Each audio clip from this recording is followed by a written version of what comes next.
আসসালামু আলাইকুম ওয়া রাহমাতুল্লাহি ওয়া বারাকাতুহু নাহমাদুহু ওয়া নুসাল্লি আলা রাসূলিহিল কারীম আম্মা বা'দু ফাআউযু বিল্লাহি মিনাশ শাইতানির রাজীম বিসমিল্লাহির রহমানির রহিম। সম্মানিত আইয়ন টিভির শ্রোতা ও দর্শক মণ্ডলী, আপনারা যেখান থেকে আমাদের অনুষ্ঠান দেখছেন, আপনাদের সবাইকে স্টুডিও থেকে আমি মোহাম্মদ আব্দুল কুদ্দুস অভিনন্দন জানাচ্ছি, মুবারকবাদ জানাচ্ছি এবং আপনাদের প্রিয় অনুষ্ঠান আলোর পথে দেখার জন্য, সাথে থাকার জন্য, অংশগ্রহণ করার জন্য সাদর আমন্ত্রণ জানাচ্ছি। সম্মানিত শ্রোতা ও দর্শক মণ্ডলী, আশা করি আপনারা সবাই ভালো আছেন। আলহামদুলিল্লাহ, আমরাও ভালো আছি। আশা করব প্রত্যেক দিন যেভাবে আমাদের অনুষ্ঠানে অংশগ্রহণ করে থাকেন, আজকেও সেভাবে অংশগ্রহণ করবেন। স্ক্রিনের মধ্যে যে নম্বরটি দেখতে পাবেন, সেই নম্বরে টেলিফোন করে সরাসরি আমাদের সাথে কথা বলতে পারবেন, আমাদের কাছে প্রশ্ন রাখতে পারবেন, অথবা যে মোবাইল নম্বরটি দেওয়া আছে সেটাতে আপনারা টেক্সটের মাধ্যমে আপনাদের মতামত অথবা প্রশ্ন আমাদের কাছে রাখবেন। আমাদের সম্মানিত অতিথি সেই প্রশ্নের উত্তর দিবেন। সম্মানিত শ্রোতা ও দর্শক মণ্ডলী, আপনারা সবাই জানেন আমরা প্রত্যেক দিন এক একটি বিষয় নিয়ে আলোচনা করে থাকি। আজকে যে বিষয় সম্পর্কে আমাদের সম্মানিত অতিথি আলোচনা করবেন, সে বিষয়টি হচ্ছে পবিত্র নামাজ, এবং এই বিষয়ের উপর গুরুত্বপূর্ণ আলোচনা করবেন, বিভিন্ন দিক আলোচনা করবেন, আপনাদের বিভিন্ন প্রশ্নের উত্তর দিবেন। আজকে যিনি অতিথি হয়ে আমাদের স্টুডিওতে এসেছেন, ওনার সাথে আপনাদেরকে পরিচয় করিয়ে দিচ্ছি। আজকের অতিথি হচ্ছেন বিশিষ্ট আলেমে দ্বীন, ব্রিটেনের ঐতিহ্যবাহী মসজিদ বায়তুল আমান জামে মসজিদের সম্মানিত ইমাম ও খতিব হযরত মাওলানা আব্দুল মালিক চৌধুরী সাহেব। আসসালামু আলাইকুম রহমতুল্লাহ। ওয়ালাইকুম আসসালাম রহমতুল্লাহ। জনাব, ভালো আছেন? আলহামদুলিল্লাহ। অসংখ্য ধন্যবাদ আপনি কষ্ট করে আজকে আমাদের এখানে আসার জন্য। আপনাকেও এবং আপনার মাধ্যমে আইয়ন টিভির আলোর পথের দর্শক শ্রোতা ভাই বোন সবাইকে আন্তরিক মোবারকবাদ, পবিত্র জুমার দিনের শুভেচ্ছা। অসংখ্য ধন্যবাদ। সম্মানিত শ্রোতা ও দর্শক মণ্ডলী, আলহামদুলিল্লাহ, আমাদের সম্মানিত অতিথির কাছ থেকে আজকের বিষয়ের উপর আমরা আলোচনা শুনব। এই বিষয়ের উপর অনেকে বিভিন্ন ধরনের প্রশ্ন আমাদের কাছে করে থাকেন। অনেক সময় দেখা যায়, যদিও বিষয়টি যে আমরা অনেক সময় মনে করি অত্যন্ত সহজ, যে নামাজ যেটা আমরা প্রত্যেক দিন আমরা পড়তে হয়, সব সময় যেটা আমরা পড়তে হয়, আদায় করতে হয় পুরুষ এবং মহিলারা, এবং এই গুরুত্বপূর্ণ ফরজ ইবাদতটি করতে গিয়ে আমরা অনেক সময় বিভিন্ন ধরনের খুঁটিনাটি বিষয় যেগুলো আমরা খেয়াল করি না, কিন্তু আসলে সেগুলো করা অত্যন্ত দরকার। এবং এই বিষয়ের উপর ইনশাল্লাহ আলোচনা করবেন আমাদের আজকের সম্মানিত অতিথি, এবং আপনাদের বিভিন্ন প্রশ্নের উত্তর দিবেন। প্রথমেই একজন কলার চলে এসেছেন, আমি কথা বলে নিই। হ্যালো, আসসালামু আলাইকুম। সম্ভবত লাইনটি কেটে গেছে। যারা আমাদের কাছে সরাসরি ফোন করবেন, আপনাদের কাছে আমি অনুরোধ করি যে আপনারা টেলিভিশনের ভলিউম কমিয়ে টেলিফোনের মাধ্যমে কথা বলার চেষ্টা করবেন। যদি মনে করেন যে টেলিভিশনের কথা শুনবেন, আপনার কথা আপনি শুনবেন, আবার আমাদের সাথে কথা বলবেন, লাইন কেটে যাবে। তাই আপনারা টেলিভিশনের ভলিউম কমিয়ে টেলিফোনের মাধ্যমে আমাদের সাথে কথা যদি বলেন, আমাদের কথা আপনারা শুনতে পারবেন, আপনাদের কথা আমরা শুনতে পারবো। অসংখ্য ধন্যবাদ, আবার আপনি আসবেন। যাই হোক, সম্মানিত শ্রোতা ও দর্শক মণ্ডলী, আমি আমার সম্মানিত অতিথির কাছে চলে যাচ্ছি এবং ওনাকে অনুরোধ করবো আজকের বিষয়ের উপর আলোচনা শুরু করার জন্য। ধন্যবাদ। থ্যাংক ইউ, আপনাকে মুবারকবাদ। আসসালামু আলাইকুম রহমতুল্লাহ। আলহামদুলিল্লাহ, ওয়াসসালাতু ওয়াসসালামু আলা সাইয়্যিদিল আম্বিয়া মুহাম্মাদিন সাল্লাল্লাহু আলাইহি সাল্লাম। আম্মা বাদ। قال الله تعالى في كلامه المجيد: أعوذ بالله من الشيطان الرجيم، بسم الله الرحمن الرحيم، إن الصلاة تنهى عن الفحشاء والمنكر، صدق الله العظيم. وقال رسول الله صلى الله عليه وسلم: الصلاة عماد الدين، من أقامها فقد أقام الدين ومن هدم فقد هدم الدين, أو كما قال عليه السلام. আলহামদুলিল্লাহ। সম্মানিত দর্শক শ্রোতা ভাই বোনেরা, পবিত্র জুমার দিন আল্লাহ সুবহানাহু তাআলার পক্ষ থেকে সাপ্তাহিক ঈদের দিন এবং আল্লাহর রহমত বর্ষিত হওয়ার একটা বড় সুবর্ণ সুযোগের এই অধ্যায়। আজকে জনপ্রিয় আইয়ন টিভির আলোর পথে অনুষ্ঠানের সম্মানিত উপস্থাপক অত্যন্ত চমৎকারভাবে এই খেদমত করে যাচ্ছেন। এই আলোর পথে এই অনুষ্ঠান থেকে অনেক মাসলা মাসাইল এবং আমাদের বাংলাদেশি কমিউনিটির মধ্যে সচেতনতা, পরকালের ফাতেহা সংগ্রহের একটা গুরুত্বপূর্ণ দিক নির্দেশনামূলক দায়িত্ব আঞ্জাম দিয়ে যাচ্ছেন। আজকের নির্ধারিত বিষয়বস্তু হচ্ছে নামাজ। এই নামাজ আমরা দৈনন্দিন ফার্স্ট পার্ট যে ফরজ নেক আমল আমরা করে থাকি, এটা ইসলামের পরিভাষায়, কোরআনে কারিমের ভাষায় এটাকে সালাত বলা হয়। এই সালাত আমরা কেন আমরা করি? এই সালাতের মাধ্যমে, আসলে এই নামাজের মাধ্যমে আল্লাহর নৈকট্য অর্জন এবং সমস্ত অন্যায় এবং পাপাচার থেকে মানুষকে এই নামাজের মাধ্যমে আল্লাহ সুবহানাহু তাআলা প্রোটেকশন দান করেন। এই জন্য আল্লাহ তাআলা বলছেন, নামাজ এমন একটি ইবাদত, যথাযথভাবে যদি কেউ এই নামাজ আদায় করতে পারেন তাহলে তার সমস্ত অন্যায় কাজ, সমস্ত পাপ কাজ থেকে নামাজের মাধ্যমে সে নিজেকে বিরত রাখতে পারবে এবং আল্লাহ সুবহানাহু তাআলার নৈকট্য অর্জনের জন্য নামাজই হচ্ছে সবচেয়ে বড় হাতিয়ার। এই কারণেই আল্লাহ রসুল সাল্লাল্লাহু আলাইহি সাল্লাম বলছেন, নামাজ আস-সালাতু ইমাদুদ্দিন, নামাজ হচ্ছে দ্বীনের খুঁটি এবং দ্বীনে ইসলামের অত্যন্ত শক্ত ভিত্তি। সুতরাং এই নামাজ আমরা যে কোনোভাবেই আমরা যেন আমরা যদি আল্লাহকে ভালোবাসি, আমরা যদি পরকালকে বিশ্বাস করি, আমরা যদি আল্লাহর সান্নিধ্যের মাধ্যমে পরকালে নাজাতপ্রাপ্ত হতে চাই, তাহলে সর্বপ্রথম যে কাজ হচ্ছে আমাদের নামাজ যথাযথ নিয়মে নামাজ আদায় করা, নামাজের গাফলতি থেকে আমরা নিজেকে হেফাজতে রাখা। এই জন্য আল্লাহ রসুল সাল্লাল্লাহু আলাইহি ওয়াসাল্লাম বলেছেন, আল্লাহ রসুলকে প্রশ্ন করেছেন সাহাবায়ে কেরাম, আইয়ুল আমালে আফদালুন। আল্লাহ রসুল সাল্লাল্লাহু আলাইহি ওয়াসাল্লামকে প্রশ্ন করেছেন, আল্লাহর দৃষ্টিতে সবচেয়ে উত্তম নেক আমল কোনটি? আল্লাহ রসুল বলেছেন, আস-সালাতু আলা ওয়াক্তিহা, ওয়াক্তের ভিতরে নামাজ আদায় করা, এটি হচ্ছে সবচেয়ে উত্তম আমল। এখানে একটি কথা লক্ষণীয়, আমরা অনেকেই নামাজ পড়ি, যে নামাজে আল্লাহ তাআলা আমাদেরকে সুসংবাদ শুনিয়েছেন, 5 ওয়াক্তের নামাজ যদি আমরা আদায় করতে পারি তাহলে অবশ্যই, এবং আদায় করা আমাদের জন্য এটা বাঞ্ছনীয়। আমরা যদি আখিরাতে আল্লাহর সান্নিধ্য অর্জনে, আল্লাহর সামনে হাজিরি দেওয়া বিশ্বাস রাখি, তাহলে নেক আমল করতেই হবে আমাদেরকে। এই জন্য নেক আমলের মধ্যে উৎকৃষ্টতম আমল হচ্ছে, প্রথম পর্যায়ের যে আমল, তা হচ্ছে সালাত, নামাজ। আল্লাহ তাআলা বলছেন, আউযু বিল্লাহি মিনাশ শাইতানির রাজিম, বিসমিল্লাহির রহমানির রহিম, ফামান কানা ইয়ারজু লিকা রাব্বিহি ফালইয়ামাল আমালান সালিহা ওয়ালা ইউশরিক বিইবাদাতি রাব্বিহি আহাদা। যারা আল্লাহ সুবহানাহু তাআলার সান্নিধ্য, আল্লাহর সাথে মোলাকাতে বিশ্বাসী, ফালিয়ামাল আমালান সালিহা, তাদের অপরিহার্য দায়িত্ব হচ্ছে নেক আমল করা।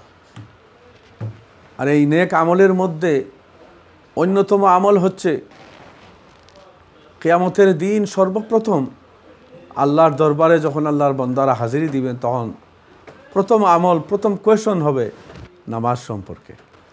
যারা নামাজের এই প্রশ্নে উত্তীর্ণ হতে পারবে, যথাযথ নমাজ নিয়ে যারা হাজির হতে পারবে তাদের, এবং উত্তরটা যারা যথাযথভাবে দিতে পারবে তারাই আসলে নাজাত প্রাপ্ত হয়ে গেল, এবং তার বাদবাকি প্রশ্নগুলো আল্লাহ তাআলা আসান করে দিবেন। এই কারণে নামাজ আজকে আমরা সারা পৃথিবীব্যাপী আমরা ধ্বংসের যে কারণ আমরা দেখি, এর অন্যতম বড় কারণ হচ্ছে নামাজের প্রতি আমাদের অবহেলা। যে নামাজ সম্পর্কে আল্লাহ এবং আল্লাহর রসুল আমাদেরকে সুসংবাদ দান করেছিলেন, এবং যে নামাজ আমাদেরকে পাপ কাজ থেকে, অন্যায় আচরণ থেকে, নির্লজ্জতা থেকে বেঁচে রাখার ওয়াদা আল্লাহ করেছেন, সেই নামাজ আজকে আমাদের সমাজে নাই। আমরা নামাজ পড়ি ঠিকই, কিন্তু নামাজ আমরা কায়েম করতে ব্যর্থ হয়েছি। নামাজ আমরা এমনভাবে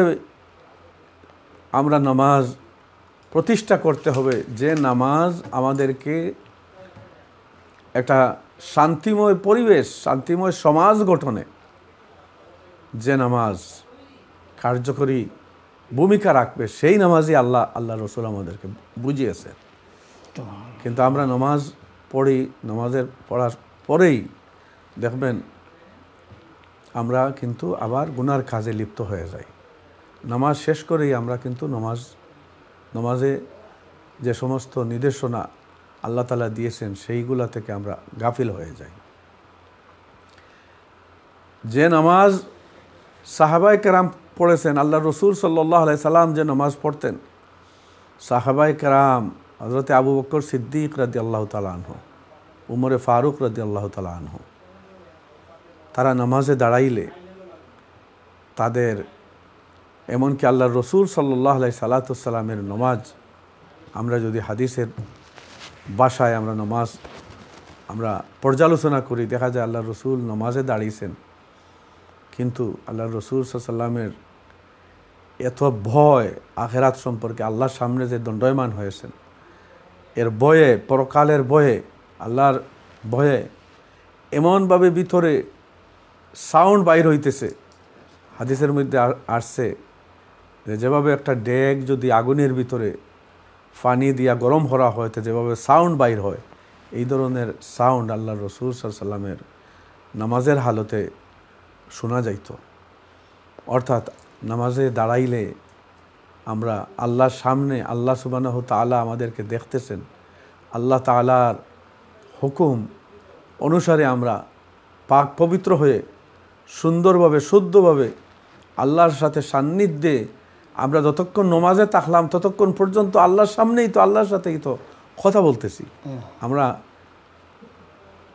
এই অনুভূতিটা আমরা কতটুকু বাস্তবায়ন করতে পারি, এই সব বিষয়গুলা কিন্তু আমরা যদি পরিপূর্ণভাবে নামাজ আদায় করতে পারতাম, তাহলে কিন্তু এই নামাজই আমাদেরকে একটা শান্তির পরিবেশ, শান্তিময় সমাজ আমাদেরকে আল্লাহ তাআলা দান করতে। জি, এখানেই আমাদের ব্যর্থতা। জি, অসংখ্য ধন্যবাদ জানাব। অত্যন্ত সুন্দরভাবে আপনি নামাজ সম্পর্কে আলোচনা করছেন। সম্মানিত শ্রোতা দর্শক মণ্ডলী, আপনারা শুনছেন নামাজ সম্পর্কে। আসলে এই গুরুত্বপূর্ণ ইবাদত আমরা অনেকভাবে অবহেলা সেটাকে করি, অনেকে গুরুত্ব দেই না, কিন্তু আমাদের সেটাকে দেওয়া অত্যন্ত দরকার। যেহেতু আমরা নামাজ এমনভাবে পড়ব যেভাবে রাসূলুল্লাহ সাল্লাল্লাহু আলাইহি সাল্লাম আমাদেরকে শিক্ষা দিয়েছেন, আমরা সেভাবেই নামাজ পড়ার চেষ্টা করব। এবং আমি নামাজ যে পড়লাম আর নামাজ কবুল হয়ে গেল সেটাও আমি মনে করব না। অর্থাৎ আমি নামাজের পরেও আমি আল্লাহর কাছে বলতে হবে যে আল্লাহ, আমি যে ইবাদতটি করছি সেটা যেন কবুল করেন। এই অসংখ্য ধন্যবাদ। আমার টেক্সের মাধ্যমে কিছু প্রশ্ন এসেছে। আমার যে ভাই প্রশ্ন করেছেন, কয়েকটি প্রশ্ন, আমরা কিছু প্রশ্নের উত্তরে যাই, তারপর আলোচনায় ইনশাল্লাহ আবার আসব। আর অনেকটা প্রশ্নের উত্তর ওই আলোচনায় পরিণত হয়ে যাবে ইনশাল্লাহ। যে আমার ভাই কয়েকটি প্রশ্ন করেছেন, এর মধ্যে একটি প্রশ্ন রেখেছেন যে নামাজের টুপি ছাড়া নামাজ হবে কি না, বা অনেকে তো আমরা দেখি যে টুপি ছাড়া নামাজ পড়েন। দেখেন, এখানে নামাজের ভিতরে কয়েকটা বিষয় রয়েছে। একটা হচ্ছে ফরজ, একটা হচ্ছে ওয়াজিব, একটা হচ্ছে সুন্নত, একটা হলো মুবাহ। এর পরিপ্রেক্ষিতে আপনার নমাজের ভিতরে যদি ফরজ এবং ওয়াজিবগুলো আদায় করে ফেলে কেউ, তাহলে তার ফরজিয়তটা আদায় হয়ে যাবে। ফরজিয়ত এবং ওয়াজিব সুন্নতে মুআক্কাদা করলে নমাজ হয়ে গেছে ধরা যেতে পারে। কিন্তু নমাজের যে নামাজ আপনাকে প্রোটেকশন দিতে পারবে, যে নামাজ আপনাকে খবরের আযাব থেকে আপনাকে রেহাই দিবে, এবং যে নামাজ গুনাহ থেকে আমাকে বিরত রাখবে, সেই নামাজের স্পিরিচুয়াল পাওয়ার থাকতে হবে এবং সেই নামাজ আল্লাহর কাছে পছন্দনীয় নামাজ হতে হবে, নবী পাক সাল্লাল্লাহু আলাইহি ওয়াসাল্লামের তরিকা অনুসারে হতে হবে। সেই কারণে দেখা যায় যে নমাজের ভিতরে এটাও একটা গাফলতি, এটা একটা খোদাভীরুতার অভাব, যে আমরা নমাজে যাই কিন্তু আল্লাহর সান্নিধ্যে আল্লাহকে আমরা কতটুকু রেসপেক্ট করি, কতটুকু ভয় আছে আমাদের ভিতরে, এটাই নমাজের হালতে প্রকাশ পায়। আমরা সাধারণত কোনো সমাজে গেলে, বিবাহ শাদীতে গেলে আমরা চেষ্টা করি যে যত ভালো কাপড় আছে, যেভাবে এই সমাজের কাছে যে ভদ্রতা যতটুকু বাড়ানো যায় এইভাবে বাড়াইয়ে আমরা যাই, এটা একটা ন্যাচারালি যায় মানুষ।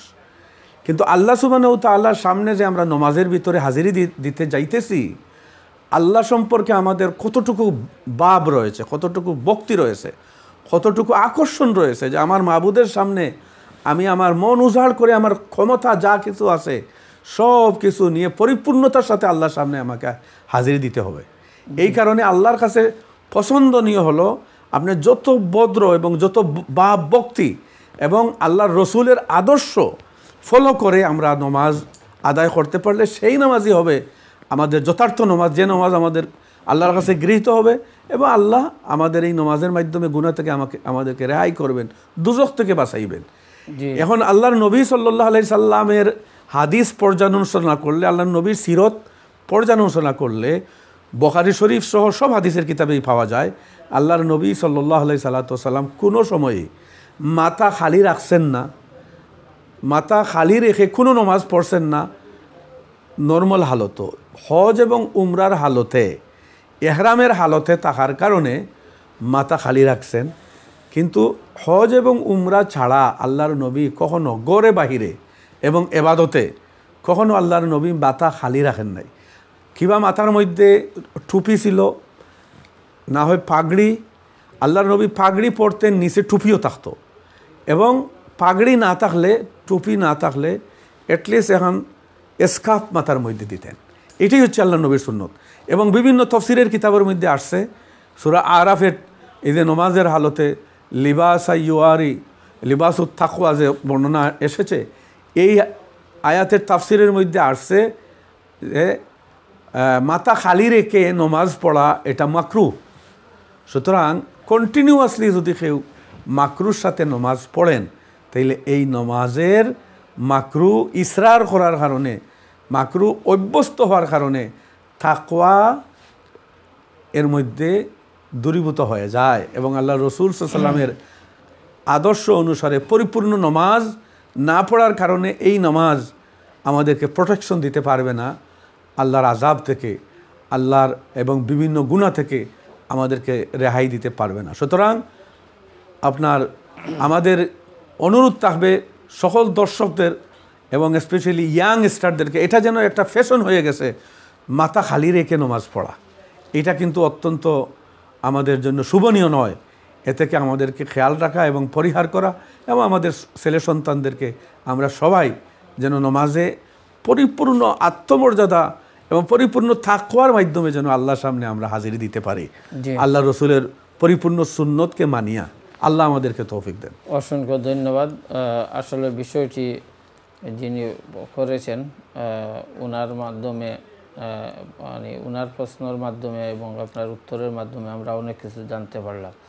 বিশেষ করে আসলে যে কথাটি আপনি বলছেন যে বর্তমান অবস্থায় দেখা যায় যে আমাদের ইয়ং যারা অনেকেই অনেক সময় টুপি মাথায় দিতে চান না, টুপি ছাড়া নামাজ পড়ে ফেলেন। আবার অনেকে প্রশ্ন করলে বলেন তো নামাজ তো হয়ে যাবে, নামাজ আপনিও বলছেন যে ফরজ যেটা সেটা আদায় হয়ে যাবে, তবে তার পরিপূর্ণ যে সওয়াব সেটা উনি পাবেন না।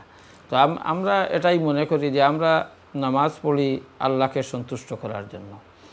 কিন্তু আমাদের মধ্যে তো এভাবে থাকে যে আমরা পরিপূর্ণভাবে আল্লাহকে সন্তুষ্ট করবো, আমাদের মনে তো না যে কিছু আল্লাহকে সন্তুষ্ট করব আর কোনো কিছু না। এই জন্য তো আল্লাহ তো কোরআনের মধ্যে বলছেন লাকাদ কানা লাকুম ফি রাসূলিল্লাহি উসওয়াতুন হাসানাহ। আল্লাহ নবীকেই আমাদের চরম এবং পরম আপনার উসওয়ায়ে হাসানা আমাদেরকে নির্ধারণ করেছেন। এবং নবী পাক সাল্লাল্লাহু আলাইহি ওয়াসাল্লামকে যদি আমরা রোল মডেল মানতে না পারি, এবং আমাদের এই যে বর্তমান যুগের ইয়াং স্টাররা তারা এই যে চুল কতখান মাথার সামনে লম্বা করিয়া রাখারে এইটা একটা ফ্যাশন মনে করে, কিন্তু আসলে আমরা এটা আমাদের নবী পাক সাল্লাল্লাহু আলাইহি ওয়াসাল্লামকে যদি আমরা রোল মডেল আমরা মানা, এটাই হলো আমাদের নাজাতের, দুনিয়া এবং পরকালের কল্যাণের একটা সবচেয়ে বড় হাতিয়ার।